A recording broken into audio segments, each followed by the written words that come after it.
Hello everyone and welcome to your horoscope for the week of February the 3rd till 9th, 2025.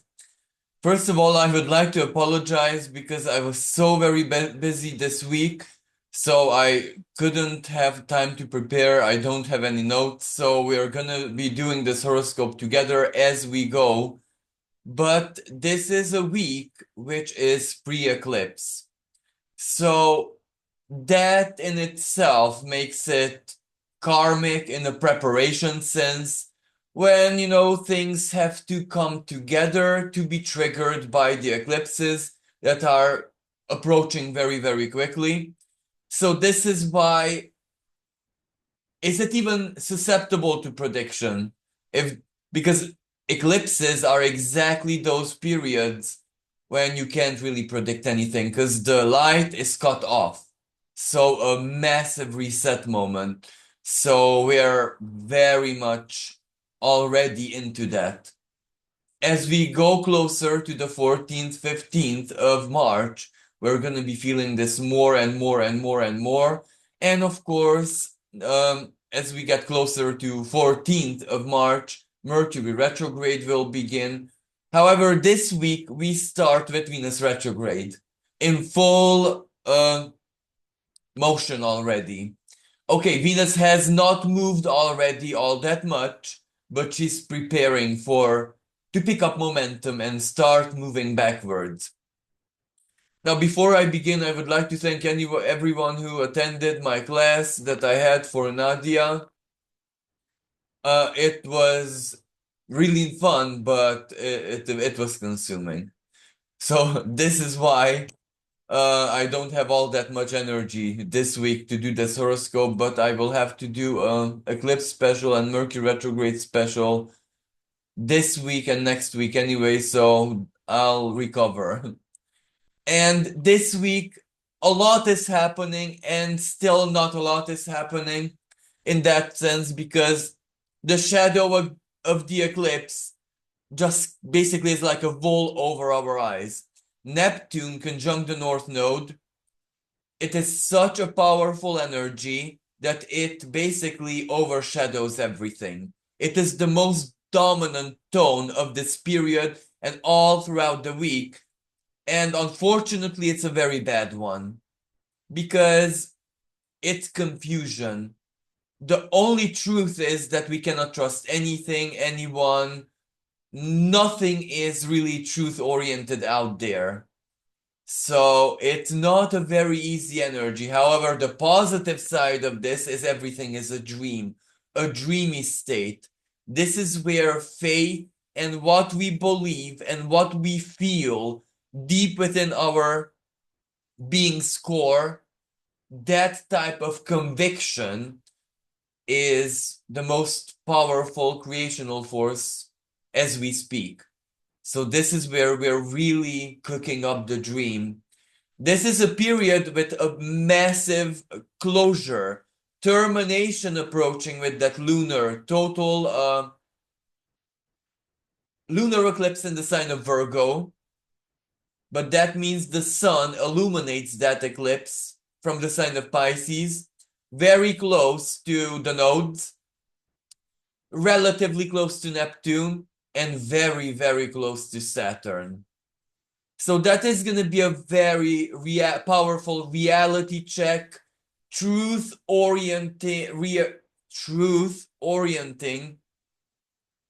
but also and this is so clichéic, but if that is the case, I have to say the cliche, where we're really going to be put back.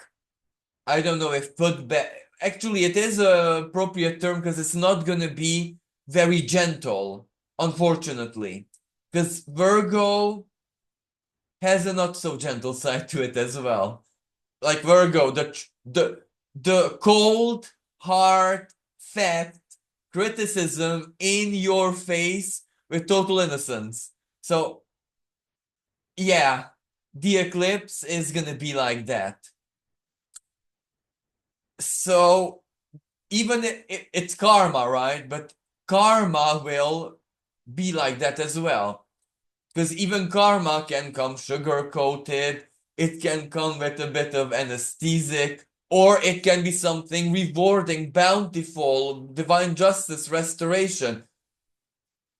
Without a shadow of a doubt, that is part of the picture because Virgo is the sign of healers.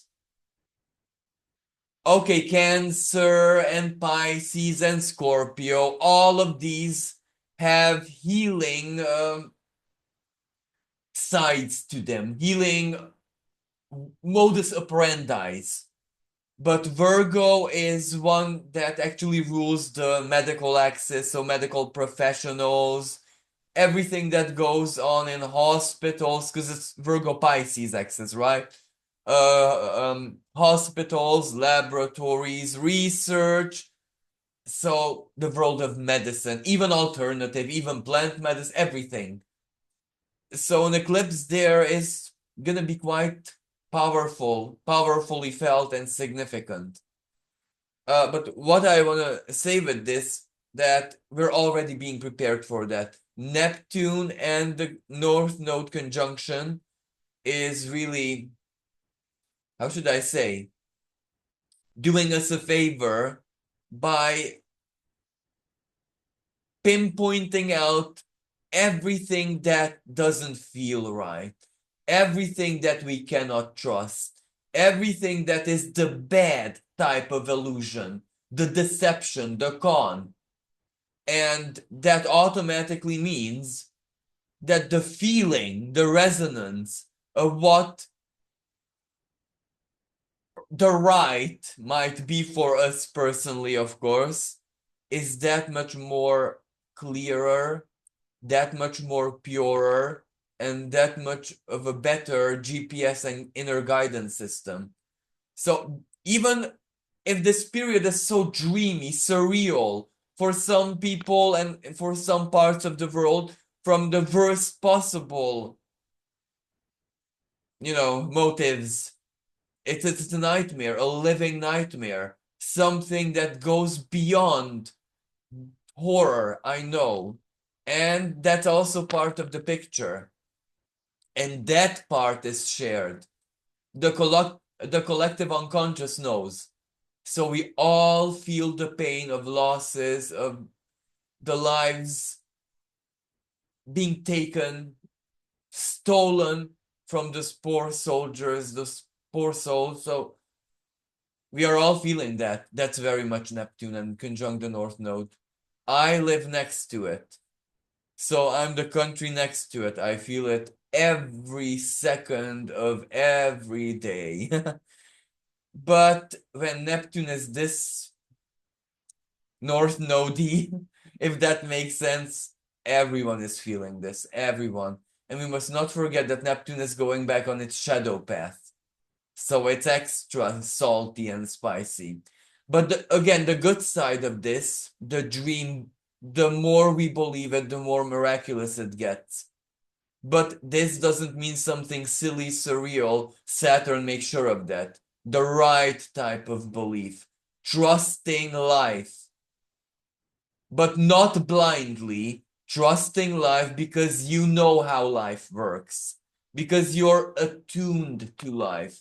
Because you have a mastery in life.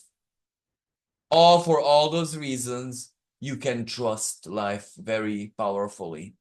But Pisces, you can also trust life if you are an infinitely, for example, strong-spirited person, intuitive, gut feeling, instinctual. You just know, of course, you know right now, you're being guided. So yes, you can trust that which is true, authentic, real, and our hearts and souls know what is true and not. And now I want to get to a rather difficult aspect where the sun in the sign of Pisces is squaring Jupiter. Again, what's true and what's not? What makes sense in which way? And this is a very strong duality square. Pisces dual, Gemini dual. So this is up and down, back and forth. one moment this is true, the other moment something else resonates more. However, even though it's not easy to navigate in this, how should I say, uncertain, little bit psychotic manner, almost as if everyone's high a little bit. It's not easy. However, the more you flow, the easier it will get to navigate quickly in this, where you can very quickly either stop certain doubts that no longer make any sense, or when your pendulum, the decision pendulum is swinging, or what should I trust, should I believe, what am I feeling? Is that aligned with something real, or is it my delusion? So when this is the case, the pendulum, you just rationalize with yourself, but in a higher way, not according to the internet. You are your own advisor. You ask your own unconscious, what is the truest for me personally? Yes, you ask the inner animal, but it is the inner animal within you that is connected to the earth's core. Now, I know that I am speaking about astrology.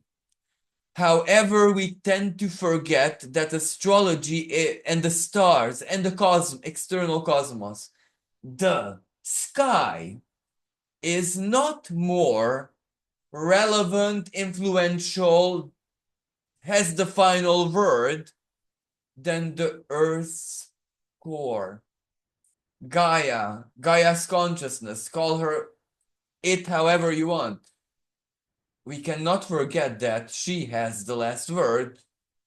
So maybe we're praying in the wrong direction at certain moments. Maybe it is not the sky that is treacherous, Neptune conjunct the North Node.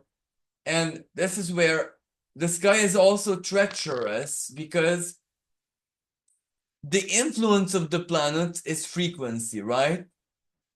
When Earth is surrounded by artificial satellite ring system, it has its own ring system already. How should I even say this? That's not the same astrology I'm interpreting here. That's because whatever is gonna happen is filtered by the rings. So there's that side of the story where, but who can we trust? Who has not felt the deep core of the earth? There are moments in life when it's not the sky or our highest Aquarian aspirations that we need to trust, but rather the inner animal, because it knows the truth, even if your mind cannot dish it out for you as you were taught in school. That if it's not like that, it's not true and not real. No, no, no. This is where you need to trust what your gut knows, Virgo, the intelligence of the gut, your heart intelligence, into whatever intelligence you have, you need to trust it because it knows. For example, before some kind of big cataclysm or calamity, certain animals like rats, for example, ants, winged ants, etc., are behaving very, very strangely. You know that it is very advised to be on the lookout for incoming something. So this is exactly the energy. We must be advised for incoming energy, an energy that is one of rather restlessness and very, very strong individualism. Individualism of one person or individualism of very, very millions, trillions.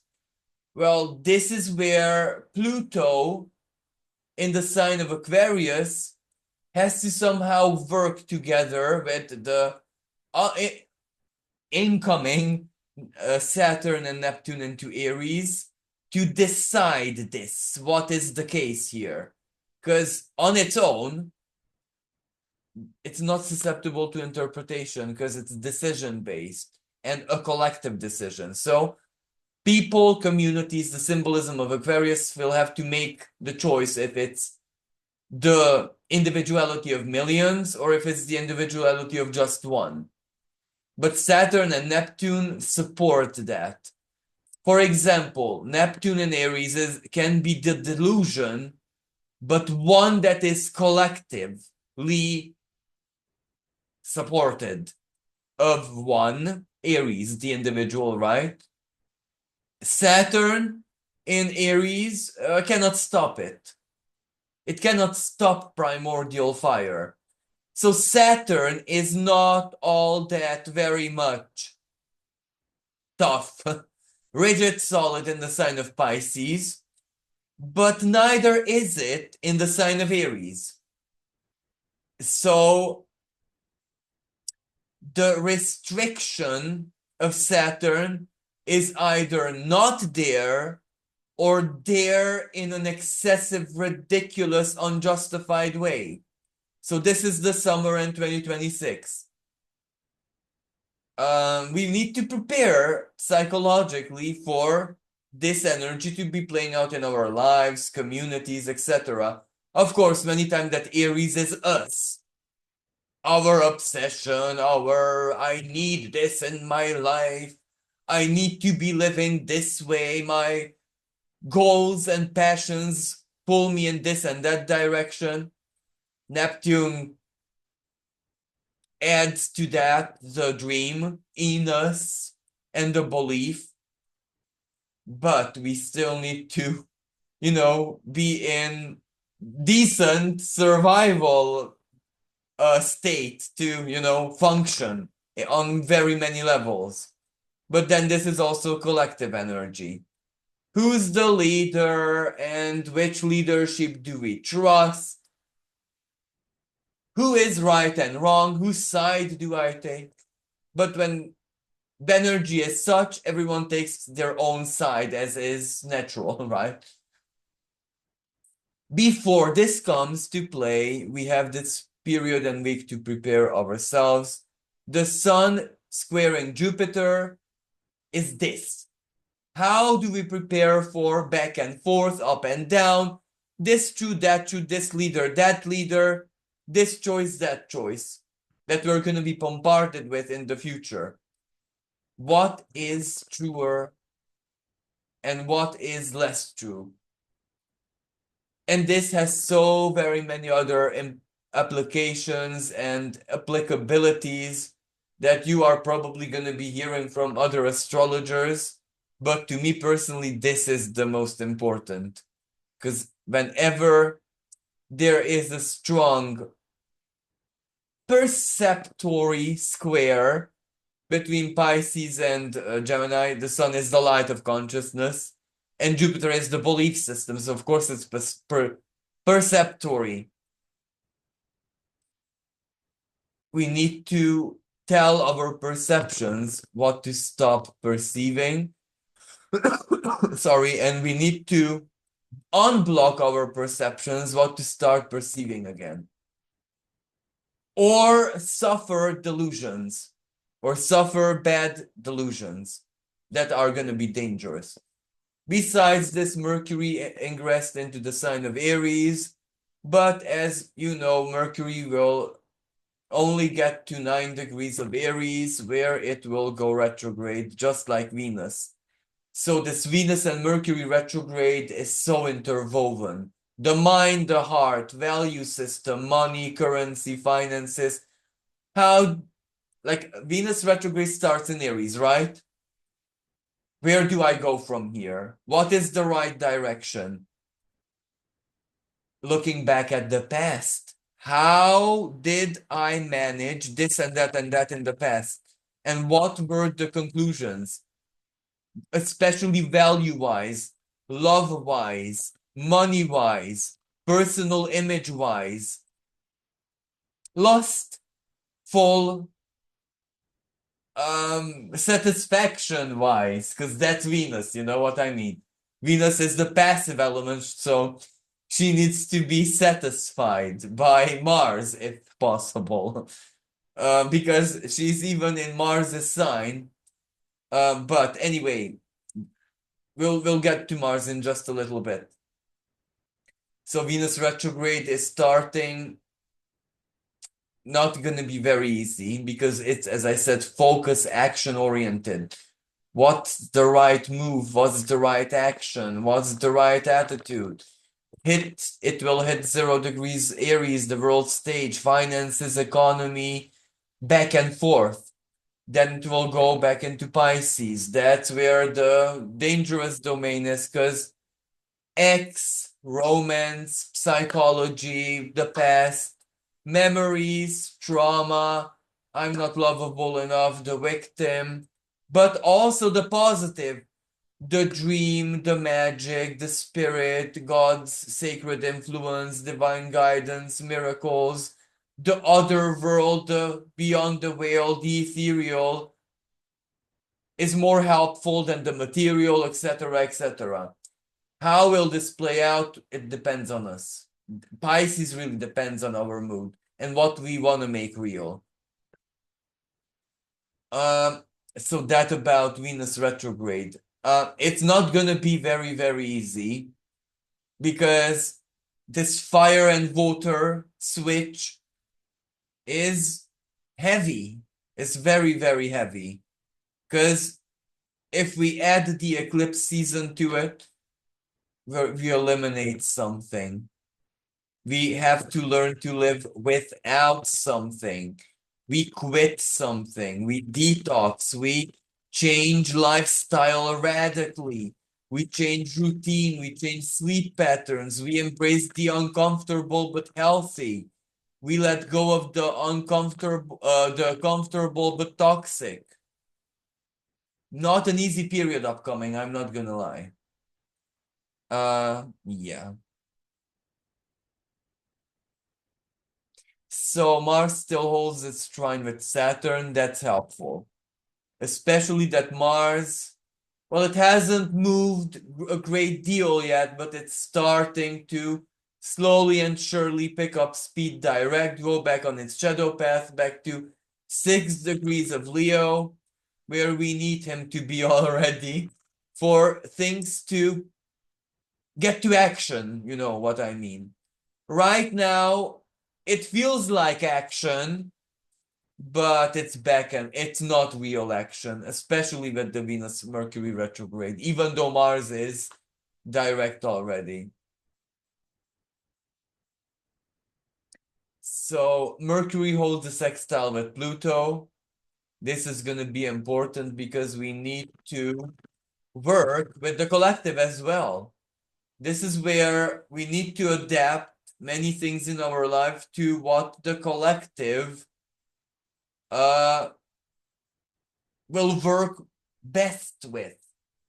If you know, especially understand this business wise, job wise, your time management wise, money management wise. Can I rely on social help? Can I rely on politics, Aquarius? Many businesses in very many parts of the world, especially here in these parts of Europe, they rely on the political configuration. Some businesses cannot operate under some political rulership, while others are under different types of political rule. So it's such a sickening games. But this is Mercury is telling us the truth. If your if the political orientation of where things are going in your community is not going to be supportive of something of you, don't open the business now. That's cruel and a bad reality check, harsh, but it's truthful. Even if your big dream is, but then you can put your dream in a safe and wait for things to clear. And while waiting, you can pursue so very many better things, creative things, beautiful things. You can explore so much about unused parts of yourself while waiting things to clear in the collective. This is so valid, really. So as we progress through the week, on the 4th, I would like to wish my good friend Ishti a very, very happy birthday, solar return, lots of good health and happiness and eternal love with your fiance. So, as you can see, Mercury is starting to advance in the sign of Aries. Neptune reached 29 degrees of Pisces, so energetic. It's on. It's very, the illusion, the flooding, even physical flooding, tsunamis, and all that. So, because the sun shines from Pisces, it will illuminate the eclipse. It can be something water related without a shadow of a doubt. And it can begin even now because we're already in eclipse season. Fortunately, as we progress in the week, Sun is picking up a trine with Mars. Mars still hasn't moved all that much, but it's still trying his hardest. But this is a really good trine because what has happened in our lives in the past couple of weeks, past couple of months, even actually months, definitely months, under Mars retrograde, we're cultivating wisdom from that. We are learning about the self, our own psyche, our own inner world through looking back at our reactions, our feelings, how other people made us feel, how our families and loved ones made us feel, how our community or where we were invited made us feel. Everything that happened to us in the past couple of months, even going into the end of last year, was a big mirror. In a sense, what did those events and our own reactions and feelings, especially towards other people and everything I mentioned, what do those say about us and our basically future actions? In the sense, Mars, what do we want to do in the future based on that, especially emotionally? Because if this Mars retrograde showed us that I no longer love something or someone, that's a big game changer. Love not being there, may that be a relationship, hobby, job, work, career, that's a big game changer if love is not there anymore. So moving on, you can see on the 7th, the sun perfect is trine to Mars, but it's moving closer to Saturn, the reality check. But sorry, as I said, Saturn is going to be part of the eclipse, opposing the eclipse. So, yeah, very Saturnian and real. And this is Pisces Saturn, ultra karmic, ultra subjective, even though it's reality check, but it's still subjective. As in, what do you want to believe? To the question, what do you want to believe? There is no truth. You need to give it a truth because no one else can, nothing, not even the divine, not spirit, nothing can help you. Or, how do you feel? You need to feel it and be honest. That's the only way. Or, do you like this song? Pisces, perfect. You need to listen to the song maybe more than once, stay with it a bit, see how you feel, and be honest. That's it. So these things are highly subjective, yet very susceptible for a reality check. This is how I feel. This is how I do not feel. This is what I love. This is what I do not love.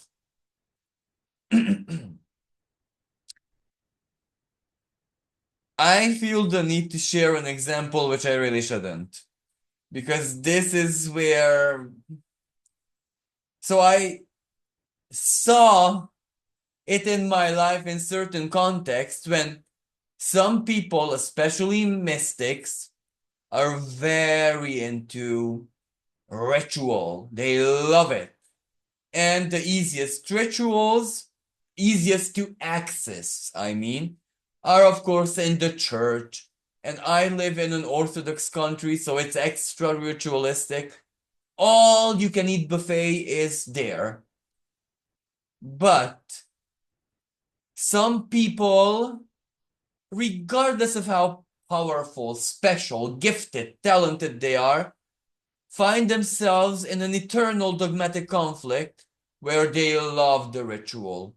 They love the philosophy. They love the fusion between their own power and the power the ritual gives them. But there is something they hate with all their hearts in that. For example, a phrase in Orthodox, how you say that? Custom, or yeah, many times there is the phrase that I am your servant. Lord, I am your servant. I am just your humble slave. Yeah. And some mystics are very allergic to that. They love everything else except when it comes to that. It makes them boil. And many times they have to, swallow, smile on their face, because this is the type of reality check where, if that's the case, this is the break free. The truth in your heart is not going anywhere, no matter how much you love the rest of it. If you don't love the essence of it, you know what I mean? It is where you love someone for their clothing and stuff and fashion style. There it is. I don't need to explain that any further. So yeah, this type of energy releases us from what I said earlier in my example, but use it in any context. Like for example, me. I can let me not just slander other mystics. Let me shame myself. My relationship with social media. Well, I'm Gemini. Of course, I'm distracted by it and I laugh and I ridicule, and it really acts as a drug for the mind without a shadow of a doubt. It's druggy. But a part of me hates it with passion because it's hypocritical. Probably this is when I delete it. So, right, it stops my own hypocrisy. Either love it and shut up, don't criticize it, or criticize it, hate it, but then stop feeding it, being part of it. This is the type of energy that will be applicable to all of us in one way or another. Let's make the choice, this or that. But this is in soul. Don't expect big show off yet, because that comes towards the end of April, May. This happens first in feeling, soul, emotion, psyche, spirit, etc. So there is that. As you can see on the 7th, Mercury is already at 5 degrees of Aries. So it is slowly and surely making its own way towards its station. Sorry, and finally, you can see that at the end of the week, the Sun and Mars are still holding their trine. The Moon conjuncted Mars on the 9th, so that's a moment of empowerment. That's a really good moment when, okay, it's confusing, reality check, especially reality check, because you can see the Moon, I can't draw it in. Anyway, Sun is very close to Saturn. So that's already a powerful reality check, to be totally honest with you. And Mars's trine gives it solidity, it gives it seriousness, it gives it support, power, food, ambition, determination.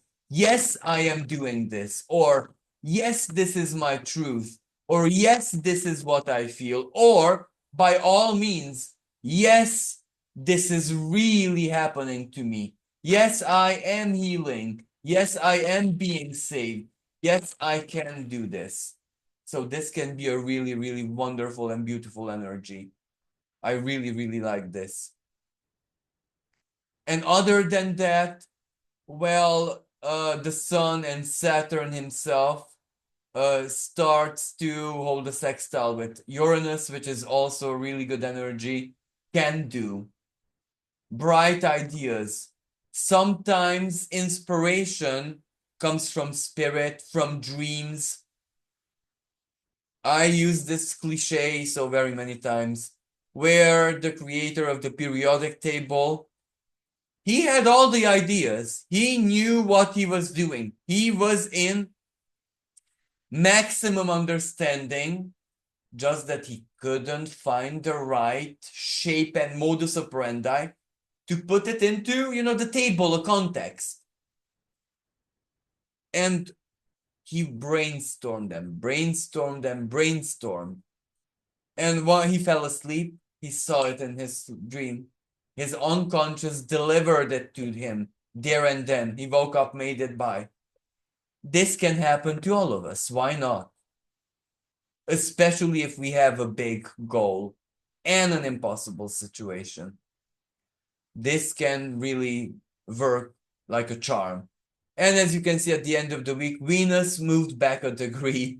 So, yeah, Venus is picking up speed and going into her very own Venus retrograde wrap up.